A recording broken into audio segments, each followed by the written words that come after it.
మావా నువ్వు బిర్యానీ తినడానికి ఎంత దూరం పోతావు? నేనైతే నసరావుపేట దాకా పోయా.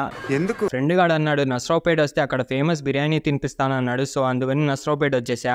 బిలాల్ బిర్యానీ పాయింట్ కి తీసుకొని వచ్చేసాడు. దీని అడ్రస్ నసరావుపేట బస్ స్టాండ్ దగ్గరే అంట. ఎగ్జాక్ట్ అడ్రస్ కింద డిస్క్రిప్షన్ లో ఉంది, ఒకసారి తొంగి చూసేయండి. అమ్మ ఇక్కడ వచ్చేవాళ్ళు వస్తూనే ఉన్నారు, పోయేవాళ్ళు పోతూనే ఉన్నారు, తినేవాళ్ళు తింటూనే ఉన్నారు. నాకు సీట్ దొరకడానికి అరగంట పట్టింది. అంతసేపు వెయిట్ చేశాను. నేను ఇక్కడ ట్రై చేసింది chicken fry piece biryani, chicken joint biryani, chicken wings biryani, chicken boneless biryani. ఏంట్రా ఇన్ని తిన్నావా అంటే నేను ఇన్ని తినలా, జస్ట్ టేస్ట్ చేసా అంతే. నేను తిన్నది ఒక జాయింట్ బిర్యానీ. బోన్లెస్ బిర్యానీ ఒకటే 210 రూపీస్, మిగతా మొత్తం 190 రూపీస్. బిర్యానీ విషయాన్ని వచ్చేస్తే క్వాంటిటీ ఏమో యావరేజ్ గా ఉంది, టేస్ట్ కూడా యావరేజ్ గా ఉంది. నాకు అంతగా ఏం అనిపించలే. ఈ బిర్యానీ ఇంత క్రేజ్ ఏమో నాకు అర్థం కావా. చికెన్ విషయాన్ని వచ్చేస్తే క్వాంటిటీ ఏమో మంచిగా ఇచ్చారు, ఇద్దరు సరిపోయింది నాకు తెలిసి. టేస్ట్ విషయాన్ని వచ్చేస్తే ఫుల్ గా డీప్ ఫ్రై చేశారు, బయట క్రిస్పీ అండ్ స్పైసీగా, లోపల సాఫ్ట్ గా బాగుంది. పర్సనల్ గా చికెన్ జాయింట్ కూడా బోన్లెస్ కర్రీ బాగా నచ్చింది. చెప్పాలంటే మొత్తం ఒకటే కర్రీ, కాకపోతే joint, boneless and pieces, wings అని సపరేట్ గా నియమించాడు అంతే. హట్టా, రైతా, గోంగూర 3 కూడా బాగున్నాయి.